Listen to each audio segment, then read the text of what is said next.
اور اس میں صرف ایک اینٹ کی جگہ باقی ہے، اس میں کوئی اینٹ لگا دے تو وہ گھر پورا ہو جاتا ہے۔ تو اسی طرح میری مثال بھی جو ہے نا اس اینٹ کے ہے کہ یہ آخری والا اینٹ جب میرے آنے سے نبوت کا جو ہے نا دروازہ وہ پورا ہو گیا، پورا نبوت جو ہے نا وہ پورا ہو گیا۔ لہذا اب اگر کوئی یہ کہے کہ یہ جو ہے نا نبوت وغیرہ اور کچھ عجیب و غریب قسم کی فلسفے کرتا ہے تو وہ ہرگز قابل قبول نہیں ہوگا۔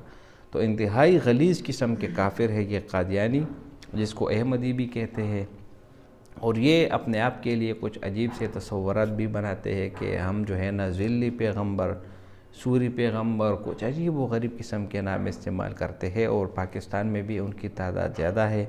اسی طرح آج کل یورپی ممالک میں اور افریقی ممالک میں بھی ان کی تعداد بڑھ رہی ہے۔ تو خدا را اپنے آپ کو بچائے، ایمان والوں کو بچائے، اور اس فتنے سے اپنے آپ کو دور رکھے۔ کم از کم ہر مسلمان کو جو ہے نا علم ہونا چاہیے کہ یہ قادیانی اور یہ احمدی لوگ کون ہے، اور یہ کیوں ہماری رسول اللہ صلی اللہ علیہ وسلم کی رسالت پر ڈاکہ ڈالنے کی کوشش کرتے ہیں۔ ان کی پروڈکٹ جو ہے ان کا ہمیشہ سے بائیکاٹ کرے۔ شیزان جو کمپنی ہے یہ بھی ان کی ہے، یونیورسل اسٹیبلائزر یہ بھی ان کی ہے۔ اسی طرح بہت زیادہ مصنوعات جو ہے نا یہ بناتی ہے، اور اپنا زیادہ تر حصہ یہ اپنی قادیانی مہم میں لگاتے ہیں۔ تو ڈاکٹر ذاکر نائک نے بھی بہت بہترین جواب دیا۔ امید کرتا ہوں یہ ویڈیو آپ کو پسند آئی ہوگی۔ اگر ویڈیو آپ کو پسند آئے تو اس چینل کو سبسکرائب کریں۔ بہت شکریہ۔